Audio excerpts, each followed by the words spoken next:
Hello, I'm Nancy Zemmel, Director of Student Life and Learning, and welcome back to McGill Law's Ask the SAO, the podcast, a special one-hour edition.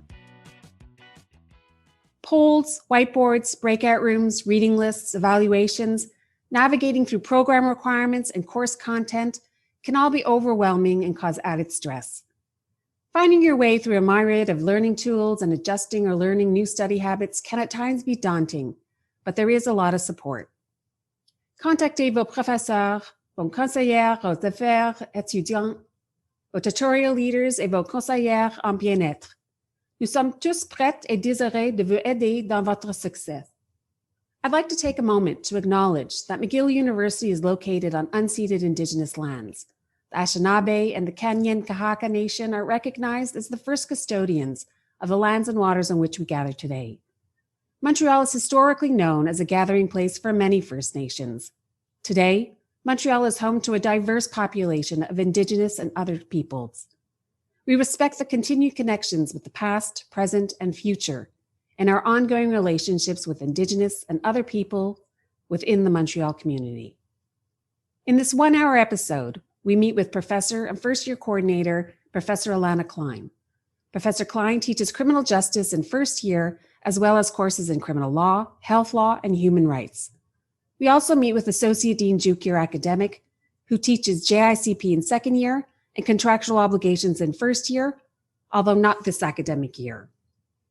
Nous rencontrons également les conseillères en bien-être de la Faculté de droit, Shrabani Debroy et Heleen Loohuis, qui fourniront des conseils pour naviguer dans cet environnement à distance. Please keep in mind that there will be two parts to this episode. Part one, Professor Jukier and Professor Klein discuss their years as law students, as well as their roles in the faculty and advice for 1Ls. Part two, will highlight teaching and learning during COVID and some advice and recommendations on staying healthy and productive from your local wellness advisors. Again, I wish to thank Victoria Allen in bringing this podcast to life.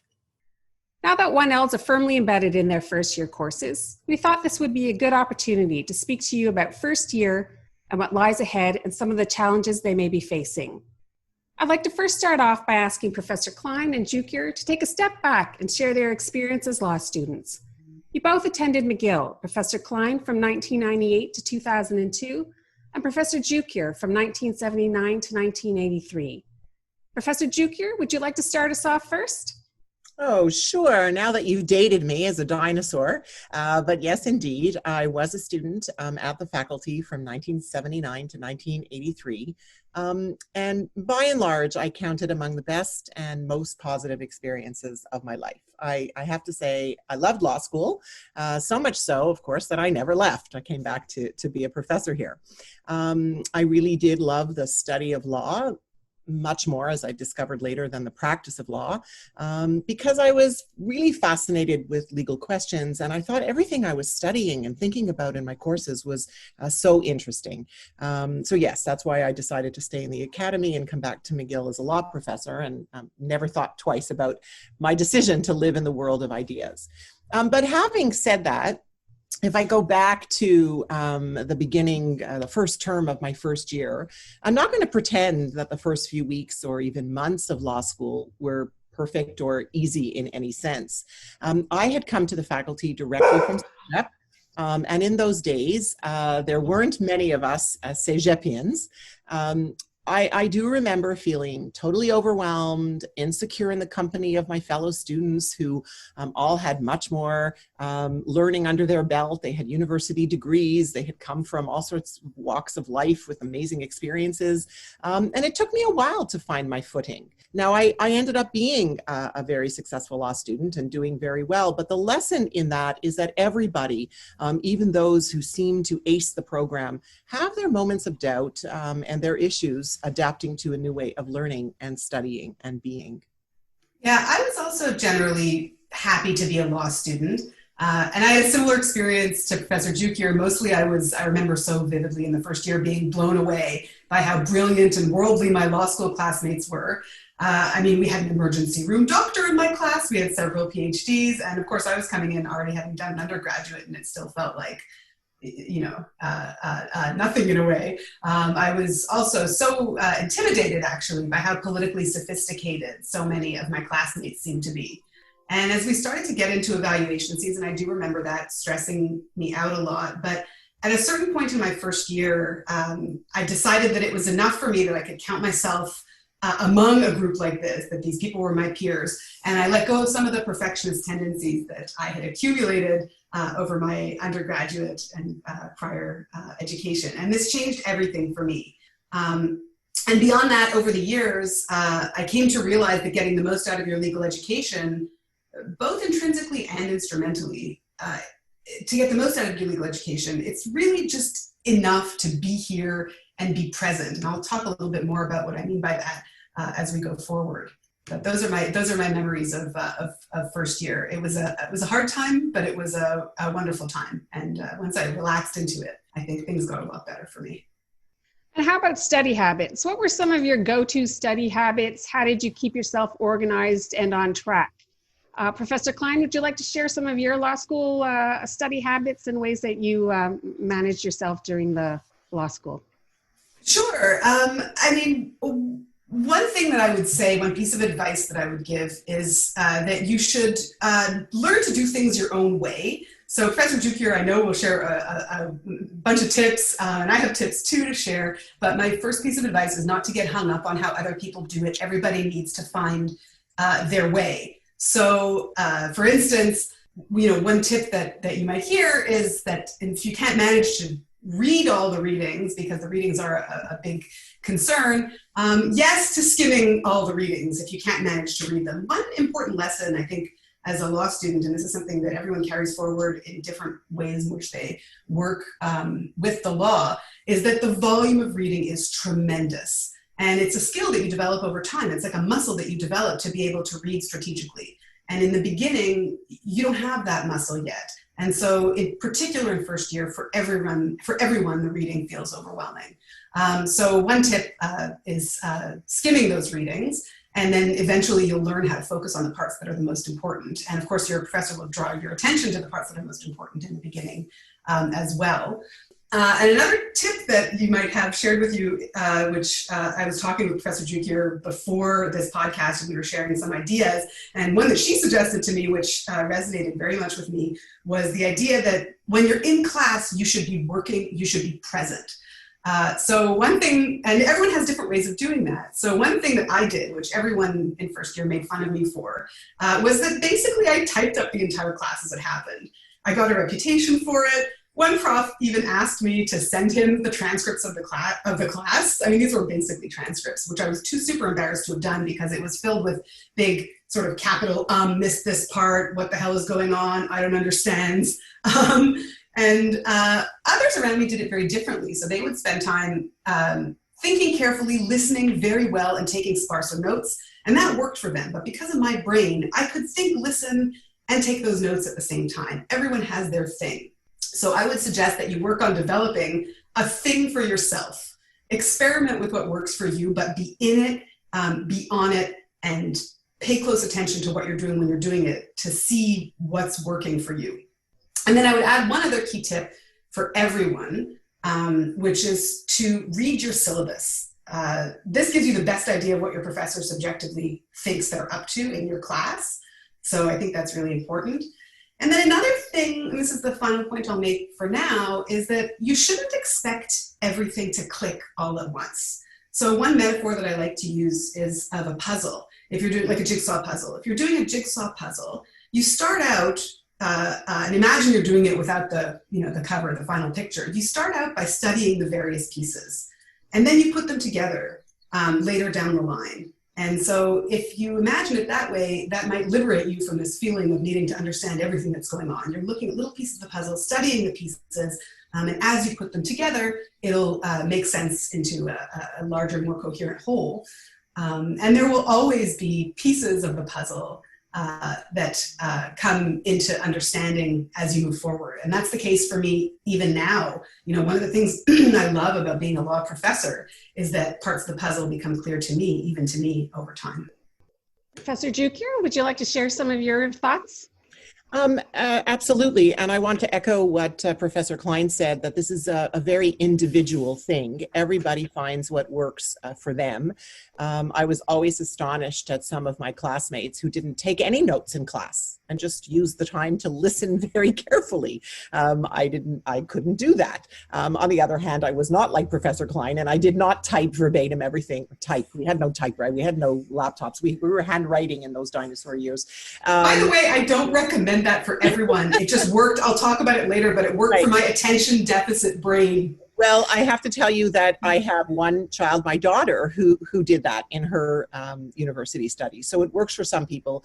Again, there's no one way to do things. There's no silver bullet. But from what I learned from my experience, and that I shared with my own children as they went through university, and I share with law students who ask me, is really I have three fundamental tips. The first is don't walk in, or in these days, Zoom in to a class completely cold. You won't know what's going on. The profs do have an expectation that you at least have some idea of what's going on with the material and with the subject matter, and they don't, at least I take that into account in preparing my lectures. So for students who walk in totally cold, not knowing what the topic is of that class and not knowing some of the major questions in the materials, are not going to get anything out of the class. So as Professor Klein says, at least skim.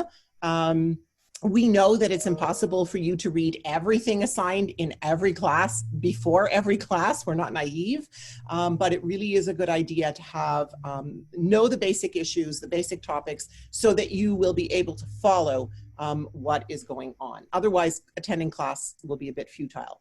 Tip number 2, this leads me to my second piece of advice, is, as Professor Klein said, work in class. Use class time productively. Really focus on what the prof is saying, follow what's going on, ask questions. I see too many students distracted in class, dreaming in class, doing other things, I don't know, surfing the internet, sending emails, doing their banking, I don't know, but it's really not a good idea to say, oh, I'll read the notes later. It's much more productive to be actively working during class time than to have to piece it together afterwards. And the final piece of advice is not to wait until the end of term to start summarizing the material. You only know what you don't understand when you sit down to work through the material in preparation for your exams. So what I advise is that at various junctures in the term, plan to sit down and summarize a given area or section of each of your courses. I'm not teaching contractual obligations this year, but that is the first year course I normally teach. And I tell my students in my contractual obligations class to do that after we finish each big heading. So a heading in contracts will be consent, and there'll be, I don't know, 4 or 5 classes on that. After that, sit down and put it all together. Take your class notes, your case briefs, PowerPoints the prof may have shared, in this day, maybe, recorded lectures, any material you have, and put it together in a summarized way. In doing that, you're going to see all the questions that you have and all the things you need to ask the prof. And during term, your profs have lots of time during their office hours to speak to you, to explain things. So my final piece of advice is don't wait until the end. And Professor Klein, any other advice you'd like to share with one else? This is a more general piece of advice, and it's sort of more personal. I would recommend that you do your best to tune out any extraneous chit-chat that is not helping you, and try to find and attend to and spend time with people that you really connect with. And that doesn't necessarily mean people that will help you, quote unquote, get ahead. We just finished watching The Paper Chase, which we'll talk about in the Cine Club. And there was discussions afterwards around study groups. And that's one thing, but that's not even what I'm talking about. I'm talking about finding your people who will make this place a good place to be for you. So it could be friendships. It could also just be even acquaintances that make you feel good about what you're doing and that enhance your enjoyment of the experience. It will make all the difference. It did for me. Great. Professor Jukier, as you mentioned, you typically teach first-year contractual obligations, and currently you're teaching second-year JICP. And Professor Klein, you are the first-year coordinator as well as teaching criminal justice. What can you share about first year and what one else can expect going forward? Professor Jukier. Yeah, so first year is definitely a different kettle of fish than two things: upper years in law school, number one, but also very different than what you've done before. And at first blush, this may sound strange, right? You've all done a lot of study, you've all taken tough courses, a lot of you have done university degrees, you've all excelled in school or you wouldn't be here. So at first blush, why would this be so different than what you've done before? And I think that you have to understand that law is truly about learning a different language, and legal studies do require you to learn to think in a different way than you have done before.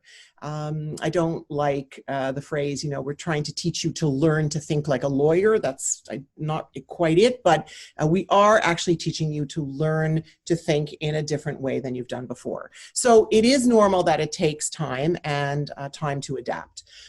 So some of the things that I see in first-year students in this adaptation is that they're often frustrated by the lack of clear answers. So let that go. Law has no clear answers. There are usually two sides to any dispute. So what law has are valid arguments on both sides. And I like to say that law students need two hands, on the one hand and on the other hand, right? It takes time to realize that what we are asking you to do is very different than what you've done in your previous education. We're asking you to think critically. We're asking you to analyze, apply, critique, construct, rather than just learn what we say and repeat it. So a legal education is very different, and first year is the shock year. But I want to tell you that we know that, right? We understand that, and we have taken pains and a lot of effort over many curricular reviews to construct the first year in such a way as to help you as much as possible, in the sense that if you look at your first year, all your courses are full year courses, and you have only one course that ends this term with a final mark, and it's Indigenous Legal Traditions. And the rest of your courses are year-long, meaning that we're trying to make this as low risk as possible to you in your first term as you adapt to a new way of thinking and learning. Secondly, we don't have 100% final exams anymore, either in December or in April. So it's not that everything rides on one assessment. You're going to have a lot of opportunity to do other coursework during the term and during the year, and that results in taking away some of the pressure during the exam period. And I do hate to say this, but when I was a law student here, during my first year, the only first year course we had was constitutional law. All the other first term courses had 100% finals in December. And that was just brutal. And so we've realized that. We've come a long way. And we want you to know that we understand that first term is not the ideal experience. And so we've tried to make it as low risk as possible. Professor Klein? Yeah, once again, echoing Professor Jukier, I want to emphasize that in first year, you're really learning about how to make better, more resonant arguments for the audiences you're talking to. And it takes time to learn the culture, the persuasive sources, the types of claims and ways of arguing for those claims that those audiences want to hear. And so I think it's normal, given that that's the objective, not to be clear on what exactly is going on, especially in those first weeks. I've spoken with first-year professors, and one thing that they've said to me is that they notice that students are asking a lot of questions about things that are to come in the year ahead, which is great. But many are still on intro material, setting the stage for inquiring about those questions. And so in first year, I think a good lesson is to practice, as I've mentioned, a little bit of patience. I've already had students ask me, how is this going to be relevant to the exam? And the answer that I give them is that it's relevant in ways that will become clear as we get through the entire full year course. And we did it that way, as Professor Jukier mentions, on purpose. So especially in these first weeks, know that these courses have been deliberately designed as first year courses, and the material and the way that you engage it is expected to develop over time. The other thing that you might note as you get through this first year is that your professors have different strategies or different ways of introducing the material. So for instance, in Professor Jukier's criminal justice class, students have already argued a case from prosecution and defense perspectives, and sounds like it was wonderful, and that's great. In my criminal justice class, we've been exploring social contexts and institutions first. There's no right way to get there, so I would urge you to trust your professors. They have a concept, they have an idea, and they've thought very carefully about what they're doing, so just be aware that you're in good hands. And Professor Klein, what are some of the ways that first-year professors have adapted their teaching methods to this remote environment? Well, one thing we're doing is we're talking to each other much more than we usually do, which is funny, but one thing I think about is lessons that we're going to draw from this COVID period and carry forward, and I think that will be one of them. So because we were all worried that we're not in the same building, we won't see each other, we've made many more deliberate efforts to have conversations with each other about what we're doing. And we're also working to ensure that the students get to talk to each other more, and that there are different ways to engage with each other and with us, because one of the things that we worried about that was missing is those conversations that happen in the hallway. And oftentimes it's those hallway conversations where things really click. And so we've come up with a variety of different ways to try to recreate or replace or provide an alternative for some of those experiences. So for instance, one thing is the Cine Club, which I've mentioned, where we watched the paper chase and had some conversation about it. It was a relatively sparsely attended event, but in a way that was great because we got a chance to get to know each other. In the classes, I think most of us are using more small group work, including in breakout rooms that we might usually have had. We're contemplating and thinking about better use of discussion boards. One thing that people have shared is the value of staying on the Zoom a little bit longer for some informal chit chat after class, which has been working out well. We're also experimenting more, and we're varying our methods and keeping a closer track, I think, than we often do about how our methods are working. So students in my criminal justice class will know that, for instance, one small example is I'm polling them on how they're doing with all the synchronous in-class instruction, such as Zoom time, for example. Professors are definitely challenged by the lack of usual ways of reading the room. And so we've shared tips with each other about how to do that, and you may see the fruits of some of those tips in your classes.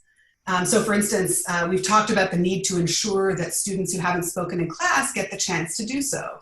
So one professor shared a tip with me, for example, that students will be dividing the class into groups and having a group of, say, 15 students at a time who are prepared to participate and who will be prioritized for participation in that class. These are things that, of course, we could have done even without the remote environment, but that we're being much more attentive about in the context of remote learning. And finally, another thing that we've been more attentive about is spacing out evaluations so that there isn't too much overlap. And this is another one of those COVID time adaptations that I hope will carry forward. And Professor Jukier, would you like to share about some of the adaptations you've done for your JICP course? Yeah, so I'm not teaching first year this year, but I think I would do pretty much the same thing that I'm doing in my JICP class. So there is a saying that no crisis should go to waste. And one of the things that I've been toying with over the last few years is how I could make my pedagogy more aligned with the notion of a flipped classroom. So much less lecture and much more analysis, application, and student interactivity during the class time. So I've used COVID and our move to remote pedagogy as a catalyst to do this. And as Professor Klein has said, some of what we're doing now, out of necessity, is going to stay with us when we God willing, one day come back in person, which I'm dying to do. I am dying to teach in the moot court again. But for my part, what I have done, and I've never done this before, and the remote pedagogy has sort of pushed me to do this, and it's working really well in my class, is that I pre-record a lecture of about 40 minutes that students have to watch before class. And during that pre-recorded lecture, I share PowerPoints and video clips and other materials. When we get to our live Zoom class, after a 2-3 minute intro, we go right into breakout groups where the students work through discussion questions and problems that I've created beforehand. And then we have a plenary where students from the different groups report on their group's discussion. And apropos, one of the things that Professor Klein just said, how do we ensure that everybody participates in that plenary discussion? Well, of course, I've made reporting back about your group's discussion in the plenary part of the mark in the course, part of the assessment. So everybody has to do at least one reporting back. I also do some polling questions in class, which students loved. Once I had an interview with a guest lecturer, and my students are also required to contribute to the discussion board on my courses, and there is an active discussion going on that discussion board. So again, everybody has to post one critical post on the readings of a class, but people are going well beyond that, and people are responding to those posts, and it's going really well. So I think the key is that A, all your professors are doing things differently, and that's okay. And B, I think the key for me is to mix things up. So I've used the remote platform as a catalyst to create more interactivity and participation in students' legal education. And so far, it's been a great exercise, great experiment. Thank you, Professor Klein, Professor Jukier. We've now going to move on to the local wellness advisors. We've invited them here today to share their thoughts. Shrabani Debroy and Heleen Loohuis. They've joined us to provide some guidance and insight regarding the remote learning environment. First, let's talk about some of the challenges of being at home, separated from each other, and largely in front of screens all day, whether on Zoom, doing readings, or listening to lectures and capsules. Shrabani and Heleen. Thank you so much for the invite. So, je vais commencer en français. Alors, au cours des derniers mois, on a appris par expérience personnelle et par les discussions avec les étudiants que l'apprentissage et le travail à distance peuvent apporter vraiment des avantages, mais aussi certainement des défis. Alors, les défis les plus courants soulevés par les étudiants sont entre autres, le manque de routine, la difficulté de se concentrer, le fait de se sentir facilement distrait, la fatigue d'être devant un écran et la difficulté de se sentir engagé. Dernièrement, aussi souvent mentionné, c'est le sentiment d'isolement. Mais au contraire, certains étudiants nous disent qu'ils aiment vraiment l'apprentissage à distance et que ça a contribué à avoir des horaires de travail plus flexibles. Et certains étudiants ont mentionné aussi qu'ils préfèrent poser des questions par Zoom ou faire les présentations par Zoom. Mais je pense qu'on va débuter à informer les étudiants comment nous contacter et en parler un peu plus des ressources qui peuvent aider pour les étudiants. Super. Alors, les étudiants en droit peuvent nous contacter à travers le site Internet du Student Wellness Hub ou le pôle du bien-être étudiant. Puis ça, c'est le nom en français. Alors, moi et Heleen, nous sommes vraiment des cliniciennes en santé mentale et on offre des sessions individuelles. Et pendant ces sessions-là, on peut explorer la raison de la consultation et on est aussi là pour équiper l'étudiant avec des outils et des stratégies. Et on peut également référer l'étudiant à d'autres services et des ressources un peu plus adaptées pour eux.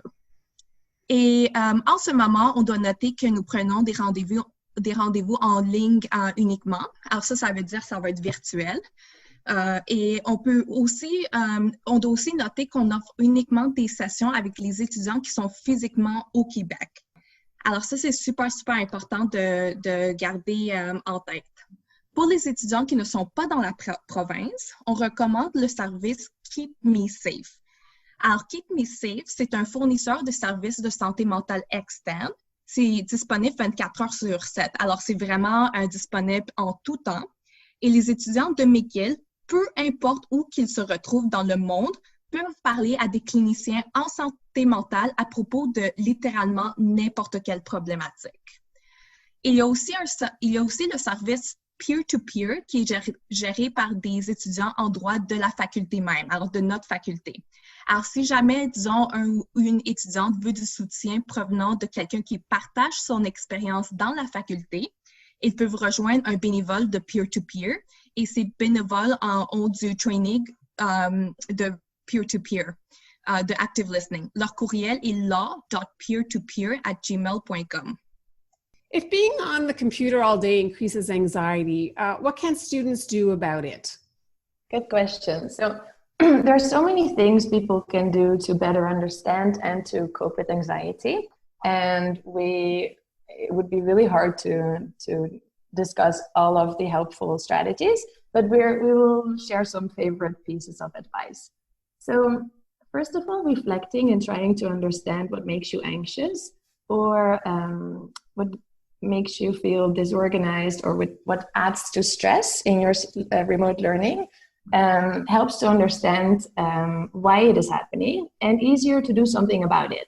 So for example, if you're chatting with friends simultaneously when you try to follow a lecture or you notice that you're unable to pay full attention, it's something that Professor Jukier mentioned too, that she sees students do, and we all do that also in work settings, then reducing your distractions can really help to focus on, for example, that lecture. So putting away your phone or disconnect from social media or other communication channels when you really want to concentrate is something that we really recommend.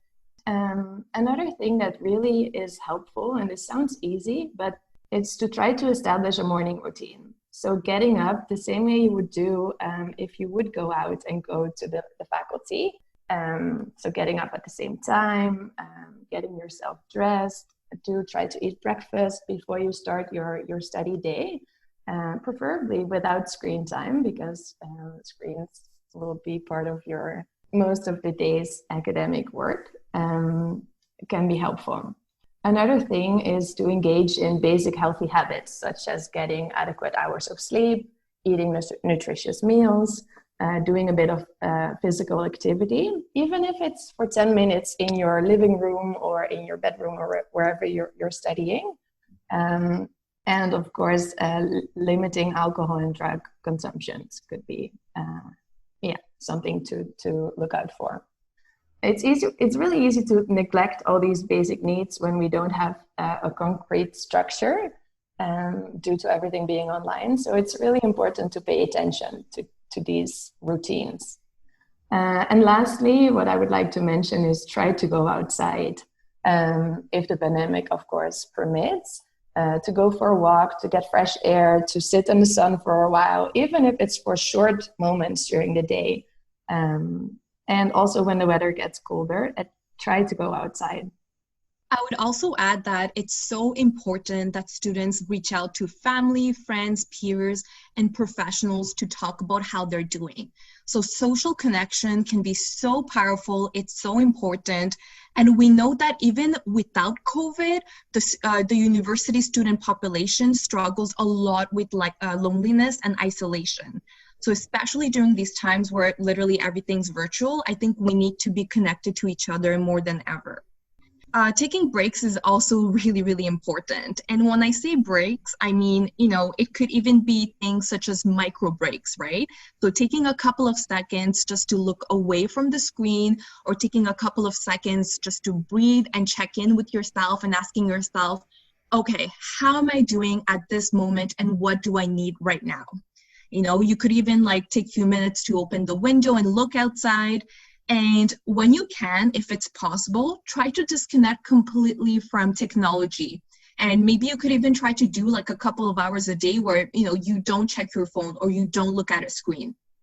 Another thing is that if you feel like you're engaging in overthinking, which a lot of us, do engage in, try to identify if you're having negative and unhealthy thoughts. So a lot of us, just naturally tend to think about a lot of things that are often not, the most helpful or healthy.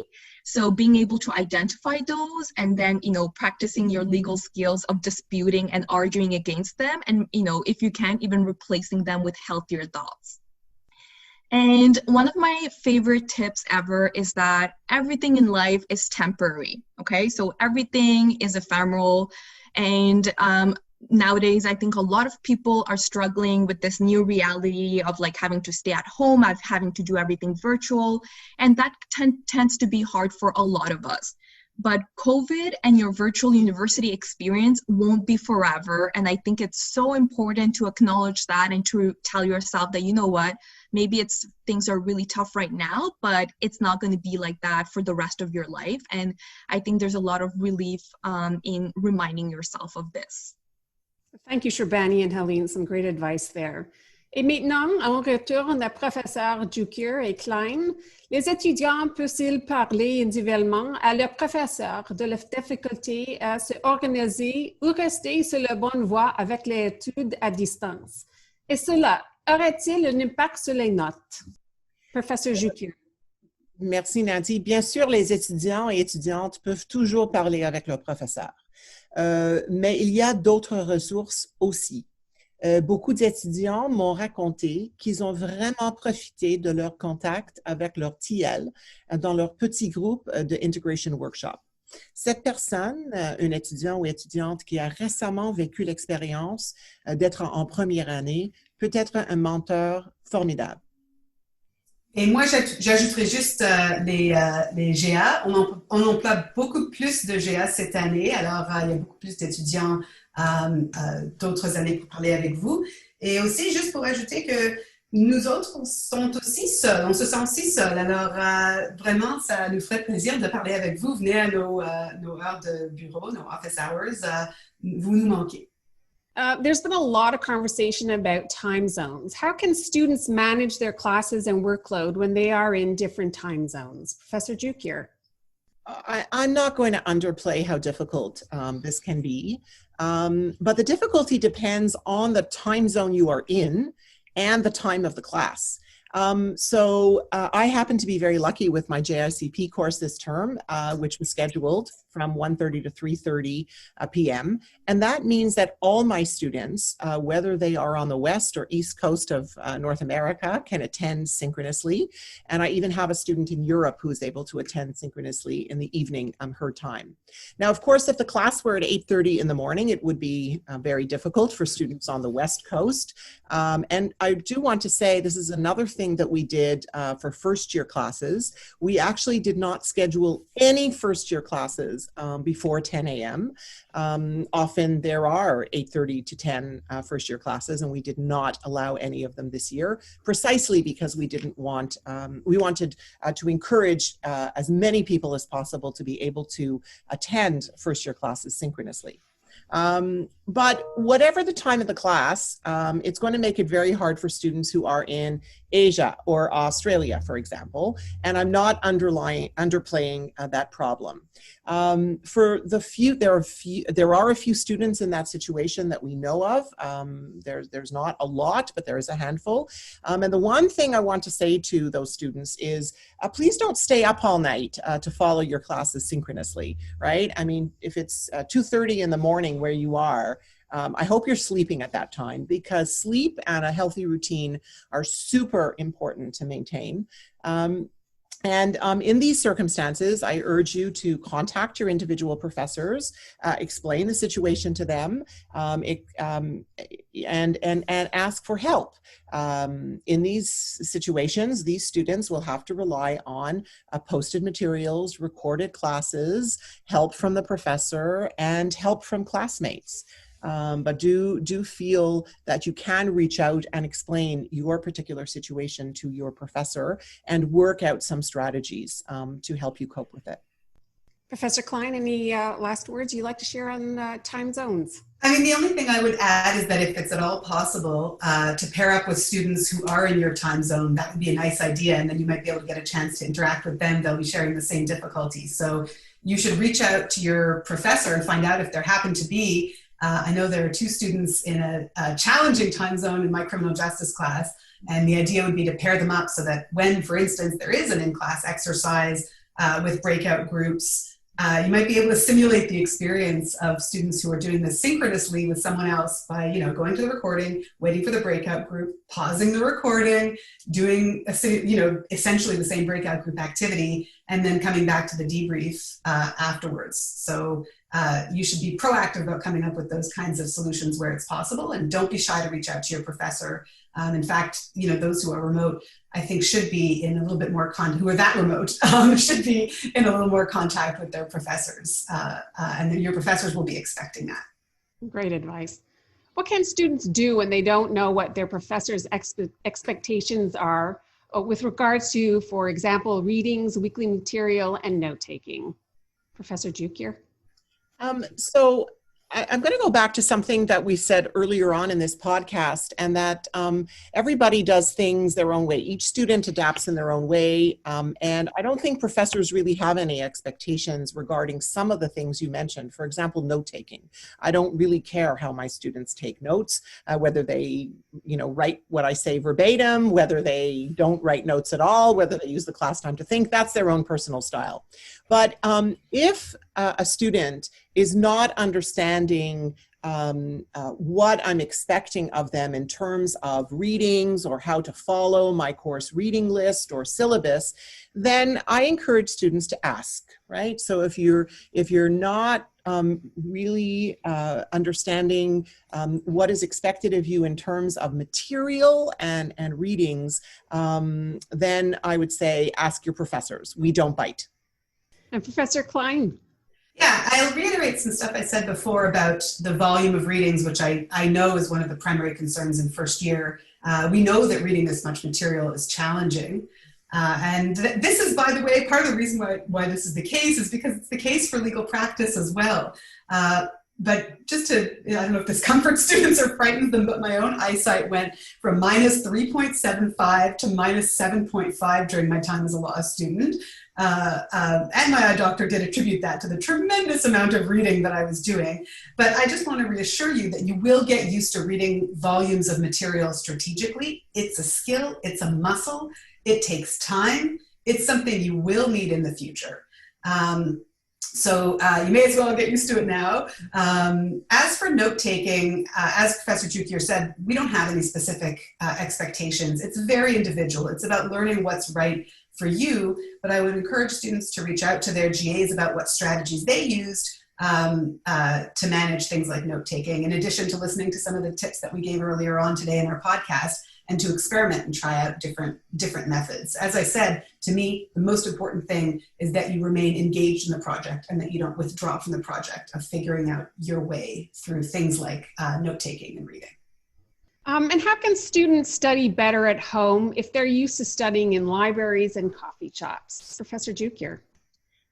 So I'm smiling as I answer this question because this question totally stumps me.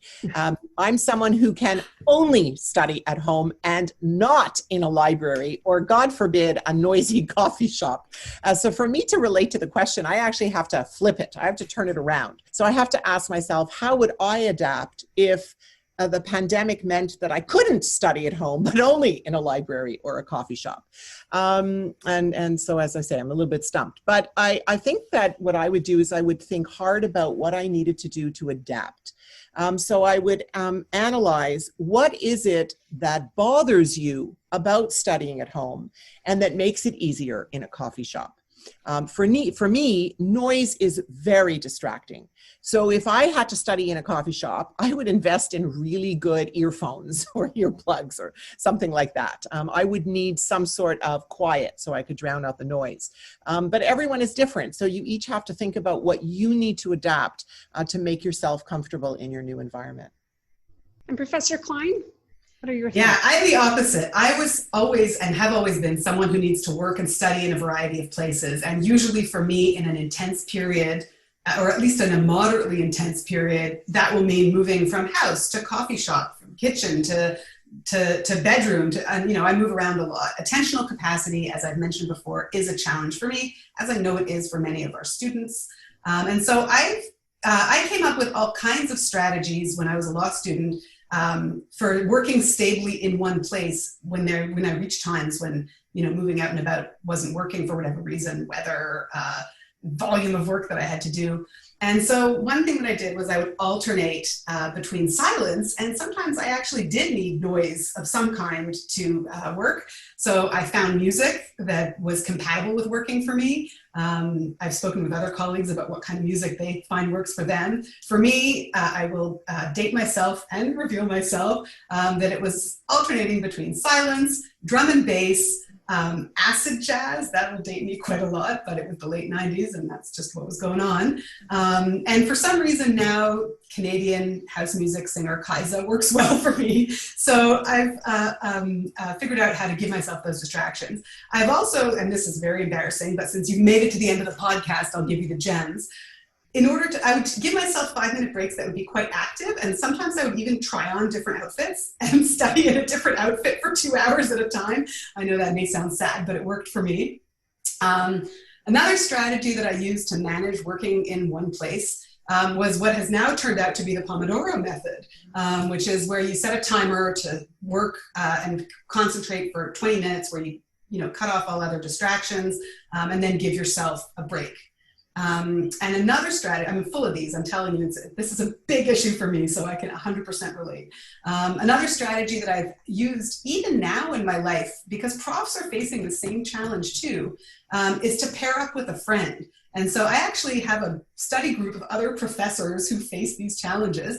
And what we do is we meet for a 2-hour block, we say hi to each other, we leave our cameras on, and we put our heads down and work to sort of simulate the library experience. So you are not alone. We face the same issues. And I hope some of these suggestions are helpful. Thank you, Professor Klein. It's a great segue into connections.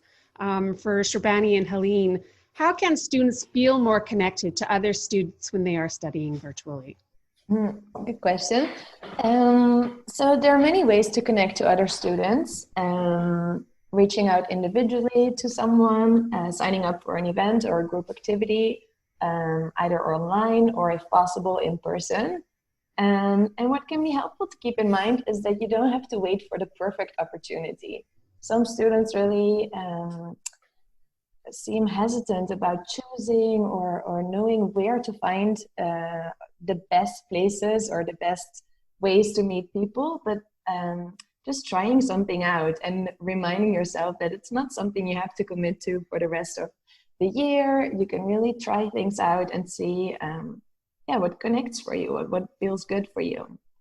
And for people who can, if you can connect in person, respecting social distancing, either in a park or it could be something that you can do. Of course, we just moved to Code Red, so don't want to encourage everyone to gather in big groups, but where possible, connect with people. And for international students, this has been mentioned by Professor Klein and by Professor Jukier. So reaching out to students in the same time zone and organizing a virtual event to socialize could be something maybe good and fun for students to do. Professor Jukier, would you like to add a few words here?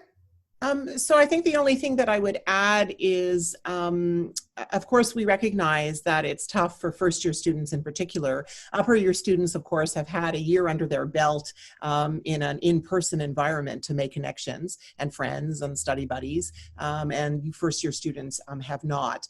But one of the other tips to add to the ones that Heleen has laid out so well is that maybe a starting point are the other students in your small integration workshop group.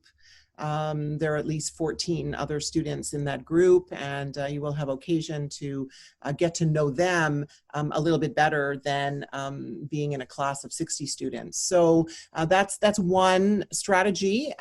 Also in your classes, if the professor is putting you in breakout groups, I put my students into breakout groups randomly. So students are in different breakout groups every single class, and there are only 5 or 6 in each breakout group. So those 15 15 or 20 minutes can give you a sense of who you relate to or not, and then make an effort to connect with them outside of class. And I think I would be remiss if I didn't mention the LSA's activities. So the LSA has really made an incredible effort to have remote activities this year. Please attend those. Also, a way to make connections is to join a club. We have so many clubs. The LSA has so many clubs. Join a club in which you're interested, and then you can meet other students with the same interests. So those are some other strategies. And Shrabani, any further advice or words about developing friendships? I think a lot of them have been mentioned. Like Professor Jukier said, joining a club can be really helpful. The LSA is organizing so many activities, so please do join them. Students can also take the initiative to organize their own virtual social activities. And that could be something like a virtual one-on-one coffee hangout, or even plan an online game night. So please do take the moment to attend the virtual events that are already organized by the school, so either by different student groups, or even, attend a yoga class offered by the faculty, because we also have a yoga club at the school. And another thing that I'd note is that if you do make a couple of connections, either, in your classes or in the breakout rooms, add them on social media. I mean, I feel like it's the new way of like really connecting and fostering and developing and working on the friendship. So that's another thing that you could do. And when you are interacting with your potential friends, take the time to really get to know them. That means actually listen to them, ask open-ended questions, and do show interest. And another thing that I want to note is that lower your expectations and be patient. So you won't necessarily become best friends with someone right away. And you might even realize that, maybe you don't feel that connected to the person with whom you're trying to develop a friendship. And that's completely okay. You have to remember that making friends is already not an easy task, even if we, remove COVID. So be gentle on yourself if you haven't made friends right away. It doesn't mean that you won't ever be making friends in law school. And remember the context, right? The context is really not easy, and it's really not facilitating developing connections. So those are a couple of things that I would add. Thank you. I'd like to throw it back to you, Rosalie. Professor Jukier, any last words? Yeah, the last word is that I want to repeat that the SAO, headed by Nancy Tsemmel, who has so well moderated this podcast, is there for you. And I want to stress that through the SAO, we run a first-year academic success series. It was recently advertised in the Just Ask the SAO, which I hope you are reading. The dates and the topics were recently posted in the most recent Ask, but the first one is on October 28th, and it is on managing stress and anxiety. We'll have one in November on midterm exam preparation, and all sorts of other ones. So I really want you to know that those exist and to attend them if at all possible. Thanks. Again, thank you so much for taking your time and sharing your thoughts and your advice. I'm sure it is greatly appreciated by first-year students and upper-year students. It very much applies to them as well. Thank you again. Thank you so much, Heleen and Shrabani, for joining us today on Ask the SAO, the podcast. Thank you. Thank you. Thank you, Nancy.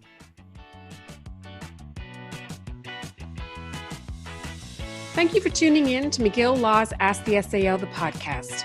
Be sure to tune in again next time. If you have any podcast ideas or suggestions, please email the SAO at sao.law@mcgill.ca. Just enter podcast in the subject line. Thank you et bonne journée.